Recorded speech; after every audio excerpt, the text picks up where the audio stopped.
So, over the summer, I kind of got really into cooking to kind of ease some stress. And for this new season of Neon Lit, I also took on snack duties with Zach and Carly. Thank you dearly over there.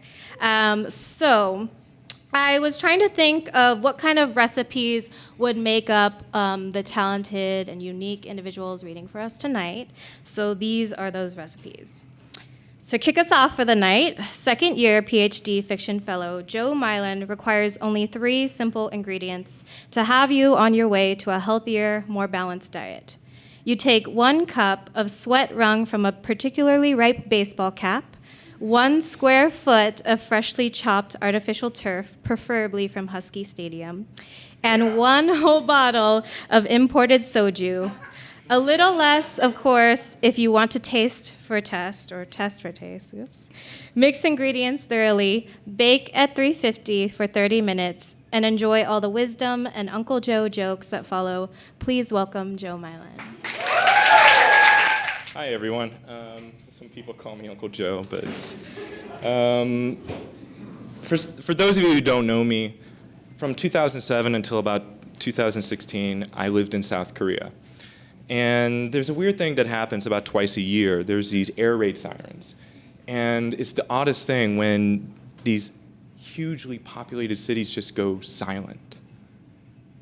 All the cars stop. The people go inside. They go into air raid shelters, into subways.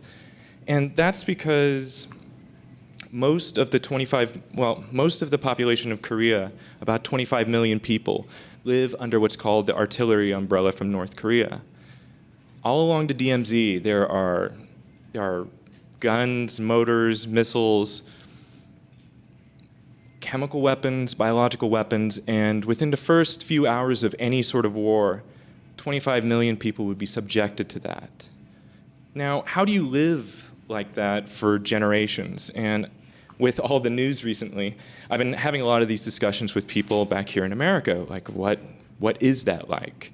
And so I started writing an essay, and it's not fully polished, so I apologize, but I'm going to read a section of it for you all tonight. In 2010, North Korea did attack. They shelled Yeongpyeong Island in the sea west of Seoul. 4 died, 19 wounded. The battery on the island returned fire and claimed that they had killed more than the North had. The next few nights, we non-soldiers worried and prophesized war in the bars. The US soldiers were nowhere to be found. Between games of pool, a Canadian said earth-trampling tanks shook his cupboards open on their way north. While grabbing darts from a board, a Brit said President Lee Myung-bak vowed a full-scale retaliatory strike against North Korea, and only Obama was holding him back. That night, I sat out on my balcony, and I heard the military helicopters from the army bases near my house, thumping and fading in the dark, all heading north. That was my contribution. Later, at a fried chicken joint, I asked my girlfriend, a South Korean, about it. Same stupid shit, she said, like always.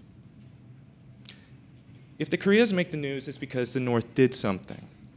American news channels book hours of fear-dealing commentators, none of whom have ever seemed to have lived, worked, or been to Korea. Worried, they ask the same questions. What should America and China do?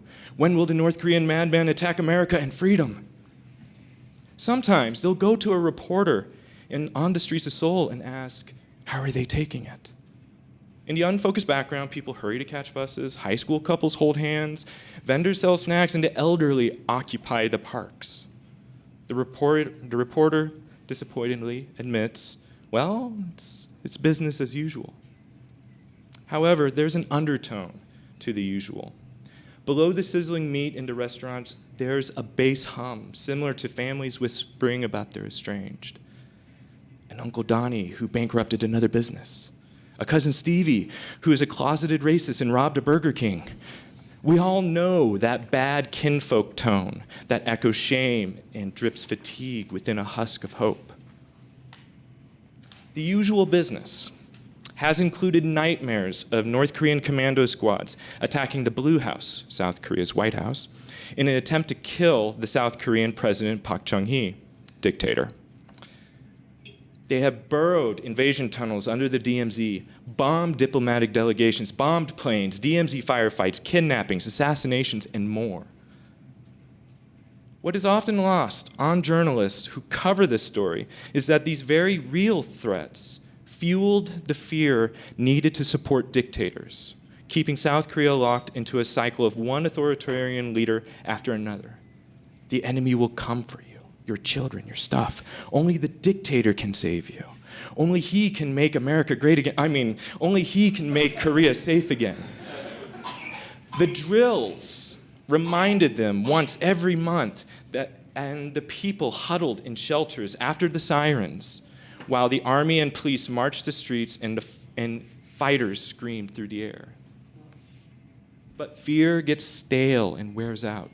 It numbs.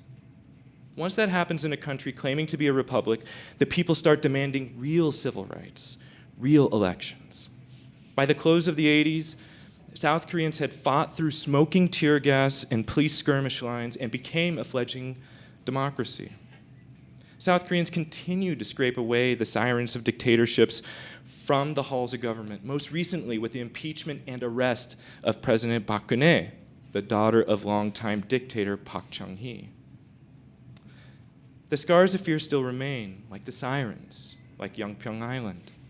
Yet, I've never met or read about a Korean prepper stocking jars of kimchi and bags of rice in a homemade bunker. Instead, the city of Seoul and its suburbs continues to grow under the artillery umbrella. It is not because people don't realize what could happen. They hear the sirens. Their sons serve in the military. Maybe it's the distance from the nightmare. Only grandparents remember what it was like to flee back and forth during war. But even then, when that generation utters the words, the enemy, they don't mean North Koreans. They mean Japanese. It could be a sense of lingering powerlessness. As Korea was being torn apart by the Americans and the Soviets during World War II, Koreans had a saying that they were merely a shrimp among whales. A people that was once helpless to define their own fate from colonization, from Cold War influence, perhaps got into the habit of believing helplessness. However, I suspect Koreans realize too well what happens when you allow your society to be dictated by fear. They prepare, yes, but the people, especially the younger generations, don't fear-monger as a pastime. They're busy working, living. They're suspicious of anything that sounds like government propaganda. They have learned. There's also a deeper scar. Korean men feel its ache during their military service every time they aim their rifles down the shooting range and see the targets. Photos of North Korean soldiers who look so much like their brothers, uncles, cousins themselves. Whenever Americans become enamored with Korean culture, they often point to the term Han, which vaguely translates as the helpless, unrelenting sorrow of the Korean people. It seems romantic or poetic to the American ear. Now, close your eyes. Imagine you're 18, going to the shooting range daily. Stare down the sights of your rifle. See the photos of your cousin, aunt, uncle, mother, father, sister, and brother, and fire so that one day you wouldn't flinch to kill family if needed to. That is Han. Thank you.